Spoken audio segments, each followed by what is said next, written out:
Bueno, decíamos al principio del programa que fue el segundo día consecutivo de bajas muy abruptas en los mercados internacionales, en Wall Street, en las bolsas de Europa, en las bolsas asiáticas, en las bolsas latinoamericanas. No tengo el dato de aquí de Buenos Aires, pero todas en general vinieron a la baja a partir de esta decisión que impulsa el gobierno del presidente Trump de aumentar los aranceles externos. Explicábamos también que las empresas que cotizan en bolsa, muchas de ellas que exportan, tienen esta dificultad, que al haberse elevado tanto los aranceles por parte de Estados Unidos, o amenaza con hacerlo, y los países que se ven afectados también replican de la misma manera, la Unión Europea, China, ahora vamos a entrar en algún detalle. Todo esto implica para miles, cientos de miles de empresas cambiar el plan de negocios para este año, ¿sí? Yo iba a exportar tanta cantidad de contenedores a la India, capaz que la India sube, entonces tengo que exportarlo a otro lado, básicamente Estados Unidos, ¿no?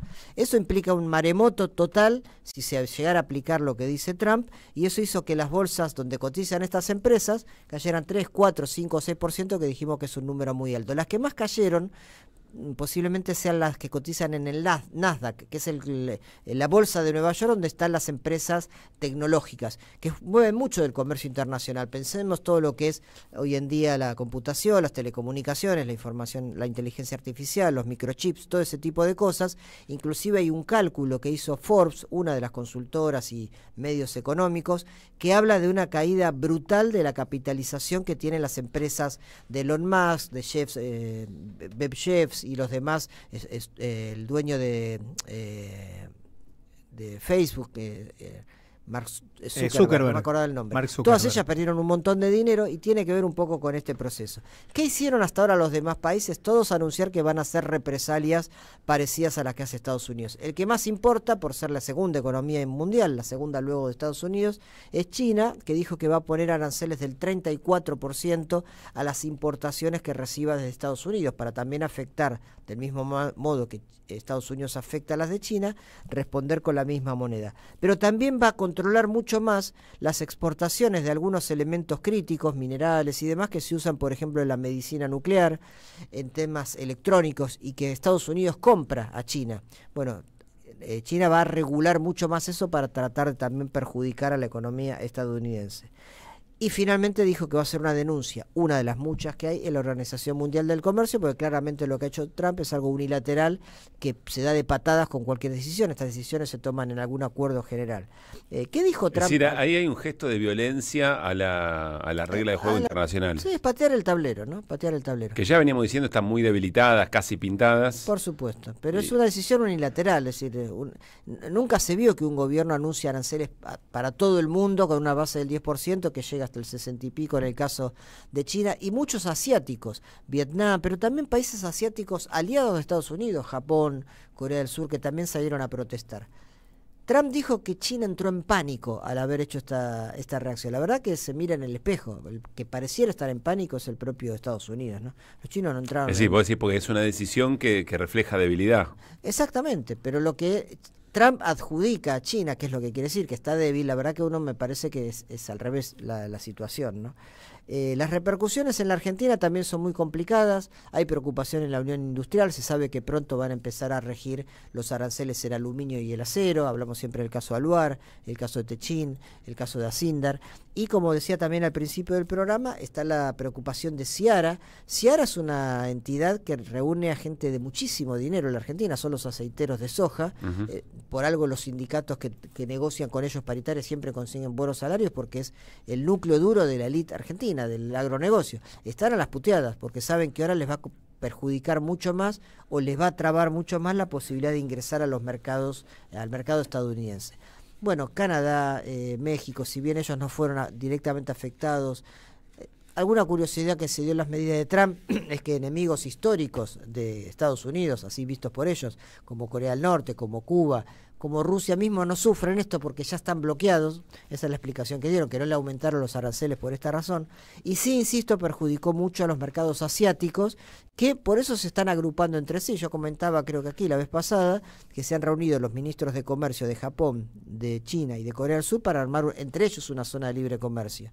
Y dentro de 10 días va a haber una reunión en Hanoi, Vietnam, donde muchos de estos líderes, Xi Jinping, inclusive invitaron a muchos europeos que van a ir, van a ver también qué hacen frente a este escenario. En todo este contexto, para volver y cerrar un poco con la idea de Milei, además de la foto con Trump, él lo que buscaba es que haya un gesto de Estados Unidos para sacar a la Argentina de este castigo o negociar alguna de las cuestiones. Por eso Milei ha dicho que iba a adaptar la normativa, en otro acto de sumisión total, ¿no? Adaptar la normativa comercial argentina para cumplir con los requisitos que pide Estados Unidos, como si fuese Dios Estados Unidos, ¿no? Que dice, yo quiero este modelo económico comercial. Bueno, ¿y eso en concreto qué significa? No, nada. Primero porque no se sabe cuántos estos aranceles se va a aplicar a la Argentina. No se sabe si esto... ¿Eso por qué? Porque en realidad esto entra en vigencia el 9 de abril y hay tiempo para negociar. No con Argentina, digo a nivel mundial. ¿Es posible que Trump haya hecho esto para... Es muy posible que sea para que cada uno de los... No todo el mundo, porque es imposible que hagan fila 150 países, pero que los más grandes socios de Estados Unidos sí negocien con Estados Unidos y que Trump, bien a su estilo empresarial y de matón, le arranque alguna cosita y entonces, bueno, si vos me permitís tal cuota de mercado o tal cuestión en la frontera o en el narcotráfico, lo que sea, yo a vos te perdono y te bajo estos... Ahora, si eso, vamos a suponer que eso fuera efectivamente así, implicaría como un gesto de humillación global a un montón de países que en algún lado te anotan esta. Sí, por supuesto. Bueno, pero en eso, salvando la distancia, Trump ahí es igual que Milei, están todo el día haciendo papelones o absurdos. Lo que pasa es que Estados Unidos tiene con qué hacerlo, Milei no tiene con qué. Pero de hecho hay además, no sé cómo entra esto en el cálculo de Trump, que es la política de reciprocidad. Buena parte de los países, no sé si todos, la verdad, están respondiéndole a Trump con la misma moneda. Exactamente. Y esto complica también, porque vos decís, bueno, Trump lo que hace es una política proteccionista para producir más en Estados Unidos y vender. Ahora, si el resto de los países te aplica la misma tasa, te complica absolutamente. ¿A quién le vas a vender? Así es, y lo que hace también Trump es decirle, no, como somos un mercado muy importante, cosa que es cierto, igual nos van a seguir vendiendo, aunque sea más caro, y esto nos va a permitir recaudar un montón de dinero. Ese es el cálculo que ellos hacen. Yo creo que eso es muy difícil de conseguir. Para cerrar un poco la idea que quería expresar de Milei, Milei no solo se vino con las manos vacías de ahí, sino que ayer hubo una declaración muy explosiva de Mauricio Claver Carone, este hombre que fue funcionario del FMI, que fue muy importante en el crédito a Macri, y que actualmente es el enviado especial para América Latina dentro de la Cancillería, dentro del Departamento de Estado, es decir, dentro del Departamento de Estado norteamericano, la figura para América Latina es Claver Carone, que dijo ayer que ellos querían que el FMI le diera el dinero y que haya un acuerdo exitoso con la Argentina, pero que de ninguna manera iban a permitir que Argentina siguiera atada al famoso crédito del swap, así lo dijo, el swap con China. Y esto hizo mucho ruido porque Argentina tiene un compromiso con China, parte de las reservas monetarias que tiene nuestro país son del swap. China vino teniendo una política bastante generosa de perdonarlo, de estirarle los plazos para que pague ese swap, que es mucha plata, son 5.000 millones de dólares, el swap son 18, pero lo que se debe concretamente a China son 5.000, y ahora vino con esta novedad que hasta ahora no estaba en el candelero, si bien Claver Carone ya no es más funcionario del fondo, es del Departamento de Estado, dice, ojo, nosotros le prestamos el FMI, pero que no se use esa plata para pagar a China y que cuanto antes se salgan de ese crédito que tienen con China. Así que me parece que esto también va a tensar las cosas en el último tramo de las negociaciones con el Fondo Monetario. Quiero cerrar con datos concretos de la escena de hoy en la economía argentina, por lo menos en esa macro financiera. El Banco Central volvió a vender, ya son 13, es decir, en las últimas 14, en 13 vendió, bajaron 3.000 millones de dólares en 3 semanas. La reserva estamos hablando, ¿no? Las acciones, como mencionaba Néstor, 13,4% caída de las acciones de empresas argentinas, el riesgo país subiendo hacia los 950 puntos.